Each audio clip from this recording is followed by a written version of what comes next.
Dari aktiva jangka pendek yang habis terpakai, aktiva jangka panjang punya cerita yang berbeda. Ia tidak habis dalam satu periode, tapi nilainya terus menyusut diam-diam setiap bulan.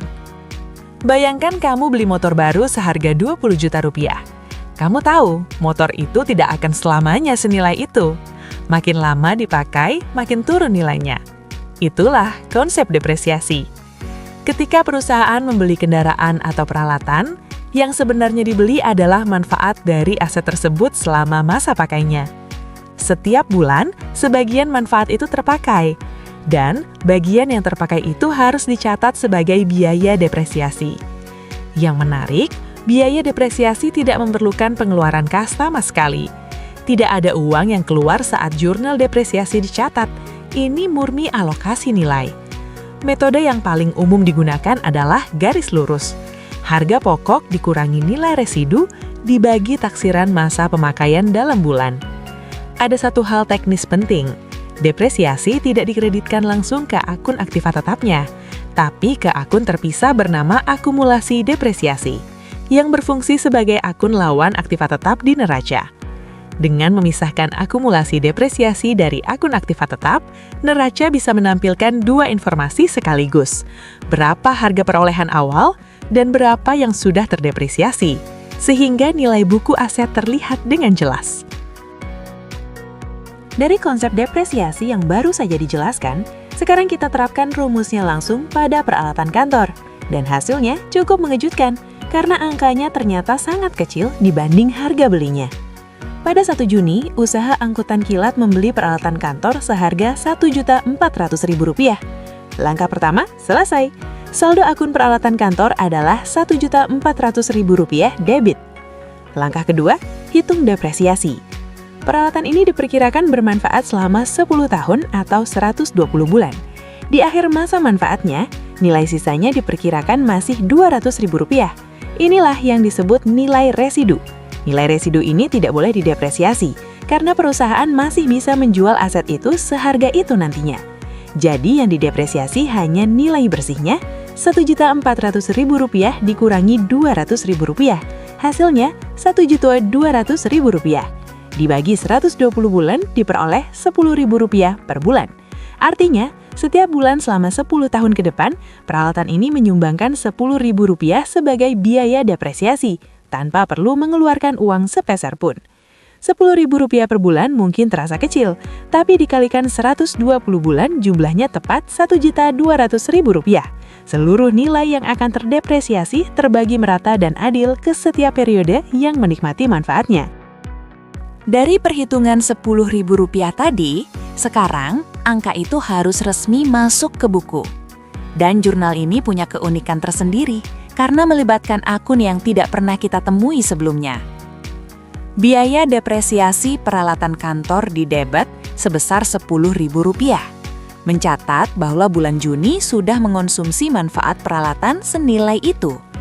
Ini akan tampil di laporan laba rugi sebagai biaya usaha. Yang unik ada di sisi kredit.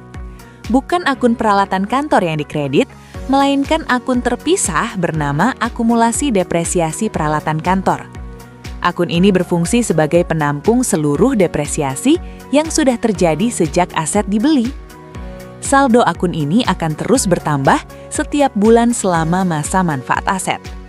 Di neraca, akun akumulasi depresiasi ini dikurangkan dari akun peralatan kantor. Hasilnya disebut nilai buku, yaitu Rp1.400.000 dikurangi Rp10.000, sama dengan Rp1.390.000. Nilai buku inilah yang mencerminkan nilai peralapan yang belum terdepresiasi sampai hari ini. Dengan mempertahankan dua akun terpisah ini, siapapun yang membaca neraca bisa langsung tahu. Harga beli aslinya Rp1.400.000, sudah terdepresiasi Rp10.000, dan nilai bukunya sekarang Rp1.390.000. Informasi yang jauh lebih kaya dibanding satu angka saja. Dari peralatan kantor yang depresiasinya Rp10.000 per bulan, sekarang kita beralih ke aset yang jauh lebih besar nilainya. 2 unit kendaraan yang menjadi tulang punggung operasional usaha angkutan kilat.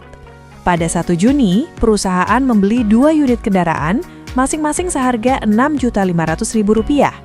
Total pembelian 2 kendaraan adalah Rp13 juta. Seluruhnya masuk ke akun kendaraan. Langkah pertama selesai, saldo Rp13 juta debit. Langkah kedua, hitung depresiasinya.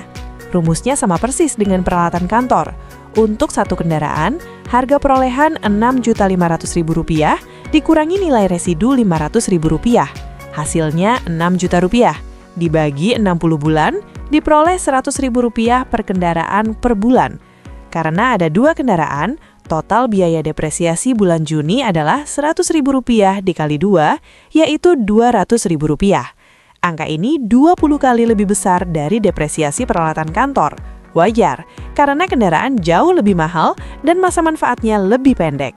Perhitungan selesai. Rp200.000 sudah siap dicatat sebagai biaya depresiasi kendaraan bulan Juni, dan jurnal penyesuaiannya menunggu di slide berikutnya. Dari perhitungan Rp200.000 tadi, jurnal penyesuaian kendaraan ini punya satu detail menarik yang tidak ada di peralatan kantor. Akumulasi depresiasinya sudah tidak dimulai dari nol.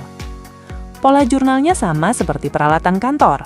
Biaya depresiasi kendaraan di debit sebesar Rp200.000, masuk ke laporan laba rugi sebagai biaya usaha.